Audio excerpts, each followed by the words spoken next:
नमस्कार साथियों।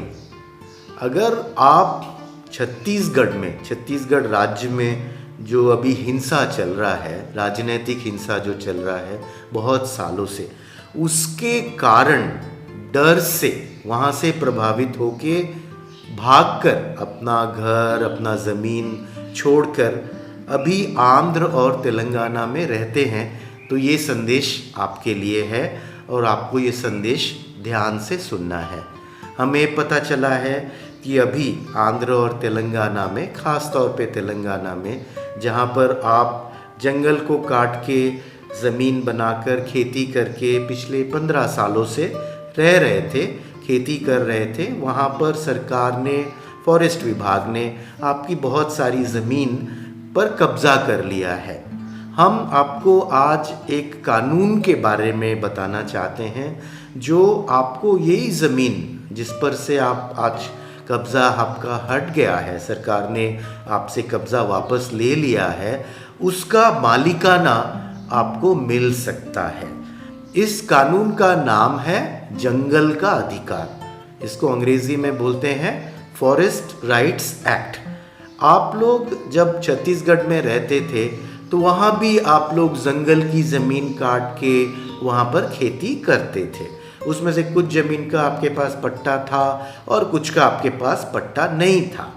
तो ये जो जंगल का अधिकार कानून है, फॉरेस्ट राइट्स एक्ट है, उसका एक धारा है, उसका नाम है 3.1.m।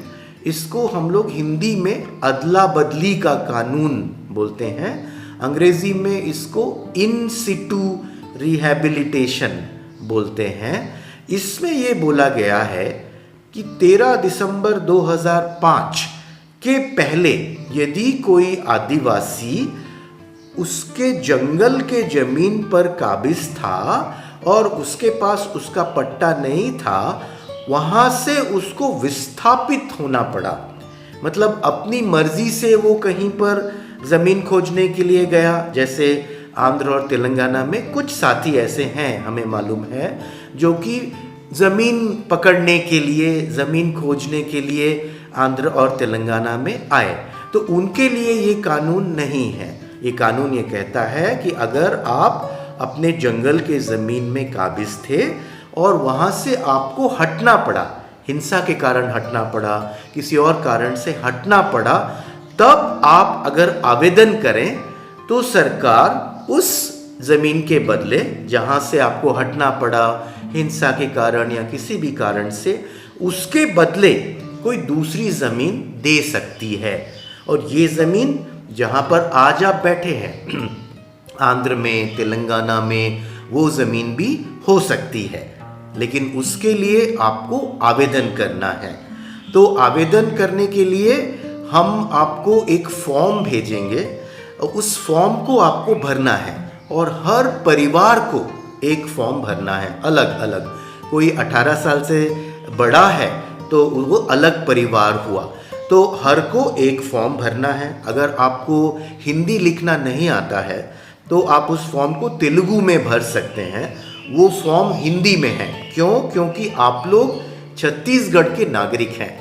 आप लोग अभी पिछले 15 साल से आंध्र और तेलंगाना में रह रहे हैं। आप लोगों के पास में राशन कार्ड है, कुछ लोगों के पास में वोटर कार्ड है, लेकिन आप यहाँ के नागरिक नहीं हैं, पहली बात। दूसरा, आपके पास में यहाँ का कास्ट सर्टिफिकेट नहीं है। अगर एक आदिवासी की तरह आपको ये आवेदन करना है तो आप जहाँ के नागरिक हैं छत्तीसगढ़ के, वहीं आपको आवेदन करना है। दूसरा, आपके पास में छत्तीसगढ़ से कास्ट सर्टिफिकेट मिल सकता है। अभी आपके पास वो नहीं है, लेकिन उसमें हम आपको मदद करेंगे। तो ये आवेदन आपको छत्तीसगढ़ के फॉर्म में करना है, जो हिंदी का फॉर्म है। हम आपको मदद करेंगे इस फॉर्म को भरने में। मैं आपको एक नंबर दे रहा हूँ, उस नंबर में आपको फ़ोन करना है।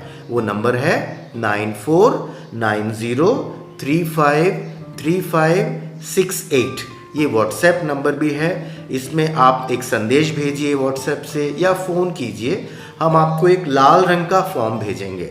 हर परिवार को उस फॉर्म को भरना है। उसमें आप छत्तीसगढ़ में कहाँ पहले रहते थे उसका पूरा विवरण लिखना है, कौन सा गांव, कौन सा पंचायत, कौन सा ब्लॉक, कौन सा जिला।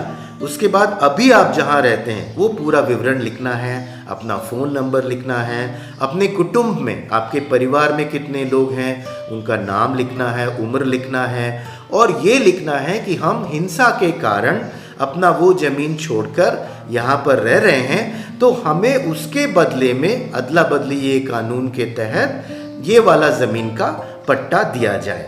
मैं आपको एक बार फिर से वो नंबर दे रहा हूँ, 9490353568। आप लोग जानते हैं कि हम लोग कुछ लोग मिलकर ये प्रयास कर रहे हैं कि 23 मार्च से हम लोग एक मोटरसाइकिल यात्रा लेकर दिल्ली जाएंगे, दंडकारण्य से दिल्ली मोटरसाइकिल यात्रा।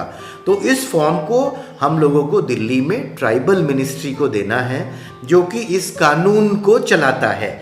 तो ये कानून का नाम है जंगल का अधिकार वन अधिकार कानून, और उसका नोडल एजेंसी बोलते हैं या नोडल मिनिस्ट्री जो है वो ट्राइबल मिनिस्ट्री है दिल्ली में। तो हर राज्य में भी है, तो हम वहाँ पे ट्राइबल मिनिस्टर को ये फॉर्म देंगे, प्रधानमंत्री कार्यालय को ये फॉर्म देंगे। और चूंकि आपको छत्तीसगढ़ में ये फॉर्म दरअसल जमा करना है, आंध्र और तेलंगाना में नहीं। आंध्र और तेलंगाना में आपके पास कास्ट सर्टिफिकेट नहीं है, यहाँ पर आपको आदिवासी नहीं माना जाता है। दूसरा, आप लोग यहाँ पे 2005 के बाद आए हैं, आप में से ज़्यादातर विस्थापित। इन दोनों कारणों से अगर आप, जो हमें मालूम है कि आप में से कुछ लोगों ने यहाँ पे फॉरेस्ट राइट का फॉर्म भरा है, तो आप पूछेंगे कि हम फिर से फॉर्म क्यों भरें। वो फॉर्म आपका रिजेक्ट हो जाएगा। क्यों? 2 कारणों से। पहला, आपके पास यहाँ के आदिवासी का सर्टिफिकेट नहीं है। दूसरा, फॉरेस्ट राइट्स एक्ट का कट ऑफ है 13 दिसंबर 2005, और ज़्यादातर लोग आप लोग उसके बाद यहाँ पर आए हैं। तो यहाँ आप अगर फॉर्म भरेंगे तो वो फॉर्म से फ़ायदा नहीं होगा, और आपको जो फॉर्म भरना है वो आदिवासी होने का सर्टिफिकेट के साथ छत्तीसगढ़ में 3.1 के लिए, अदला बदली के कानून के लिए, कि हमारा ज़मीन छत्तीसगढ़ में था, इस गांव में था, इस ब्लॉक में था, इस पंचायत में था, इस जिले में था, लेकिन वहाँ से हम विस्थापित हुए अपनी मर्जी से नहीं, हिंसा के कारण। इसलिए अभी हम यहाँ पर इस जिले में, इस प्रदेश में, इस पंचायत में और इस गांव में ये ज़मीन हमने पकड़ी है, तो अदला बदली का कानून का उपयोग करते हुए हमको इस ज़मीन का मालिकाना दिया जाए। तो हम चाह रहे हैं कि अगले 15 दिन में अधिक से अधिक लोग, हमारी ये समझ है कि 270 गांव में पूरे आंध्र और तेलंगाना में आप विस्थापित साथी लोग रह रहे हैं। हमारे पास जो संख्या है कि 6721 परिवार आप लोग हिंसा से विस्थापित होकर आंध्र और तेलंगाना में रह रहे हैं। ये संख्या ऊपर नीचे हो सकती है, पर इन सभी साथियों को, अगर आप लोगों को ज़मीन का मालिकाना चाहिए तो ये आवेदन अगले 15 दिन में भरना है। फिर उस आवेदन को लेकर हम लोग दिल्ली जाएंगे, हम लोग रायपुर जाएंगे, रायपुर में मुख्यमंत्री जी को ये फॉर्म देंगे, और दिल्ली में प्रधानमंत्री जी को और ट्राइबल मिनिस्टर को और गृह मंत्रालय को ये फॉर्म हम देंगे इस आवेदन के साथ में कि ये कानून 2006 से बना हुआ है। इस कानून से आज तक किसी को भी ज़मीन का पट्टा नहीं मिला है। कानून 15 साल से बना हुआ है, लेकिन आज तक किसी को इससे फ़ायदा नहीं मिला है। इसलिए ये लड़ाई सरल नहीं होगी, ये लड़ाई कठिन होगी और इस लड़ाई को लड़ना पड़ेगा। लेकिन अगर हम आवेदन ही नहीं करेंगे, कानून तो बैठा हुआ है, तो वो तो हमको ज़मीन का पट्टा कभी भी नहीं मिलेगा। इसलिए आप सबको मिलके इस लड़ाई को हमको शुरू करना है। और आप लोगों ने जो संगठन बनाया है जिसका नाम है वलसा आदिवासीलू समख्या, मतलब विस्थापित आदिवासियों का संगठन, उसके मदद से आप लोगों को सभी को ये फॉर्म जल्दी से जल्दी भरना है। मैं आपको फिर से नंबर दे रहा हूँ, 9490353568। इस नंबर पर फ़ोन करना है, फॉर्म को जल्दी से भरना है, कैसे भरना है वो पूछना है, और उसका फ़ोटो खींच के भरने के बाद व्हाट्सएप करके, उसमें साइन करने के बाद व्हाट्सएप करके भेजना है। और उसी को, फॉर्म को सारा इकट्ठा करके जब आप मोटरसाइकिल यात्रा में आ रहे हैं तो उसका ओरिजिनल फॉर्म लेकर आना है। जिसको हमको रायपुर में और दिल्ली में जमा करना है। तो बहुत बहुत शुभकामनाएं इस लड़ाई के लिए कि आप लोगों को आज जो आप लोगों का ज़्यादातर ज़मीन चला गया है, एक ज़मीन आप लोग छत्तीसगढ़ में छोड़कर आए थे, दूसरी ज़मीन आपकी आंध्र और तेलंगाना में भी आप में से ज़्यादातर लोगों की चली गई है। इस कानून में अप्लाई आप लोगों को पहले ही करना चाहिए था, लेकिन अभी भी हमको ये लड़ाई शुरू करनी है। थोड़े फॉर्म हम लोगों ने पहले भरे थे, लेकिन बीच में कोरोना आ गया, इसलिए वो काम नहीं हो पाया, वो काम रुक गया था। पर अब चूँकि आप लोगों की ज़्यादा से ज़्यादा ज़मीन चली जा रही है, अब समय नहीं बचा है। अब हम लोग को जल्दी से जल्दी सभी परिवारों को ये लाल रंग का जो फॉर्म है अदला बदली के कानून का 3.1.m के जो कानून का जो फॉर्म है उसको भरना है, उसका व्हाट्सएप भेजना है और ओरिजिनल लेकर मोटरसाइकिल यात्रा में आना है। फॉर्म ठीक से भरना है। फॉर्म को आप तेलुगु में भर सकते हैं, फॉर्म हिंदी में है, पर आप हमें फ़ोन करेंगे अगर आपको हिंदी नहीं आता है तो हम आपको उसका एक तेलुगु अनुवाद भी भेज देंगे। आप फॉर्म को तेलुगु में भरेंगे, अगर भरना है तो आप हिंदी में भी भर सकते हैं, अंग्रेज़ी में भी भर सकते हैं, उसका हम अनुवाद कर लेंगे और देने के पहले उसको करेंगे। तो और कोई भी प्रश्न है तो उसी नंबर पर आपको फ़ोन करना है 9490353568 और ये लड़ाई हम लोगों को साथ में लड़ना है। बहुत बहुत धन्यवाद। नमस्कार।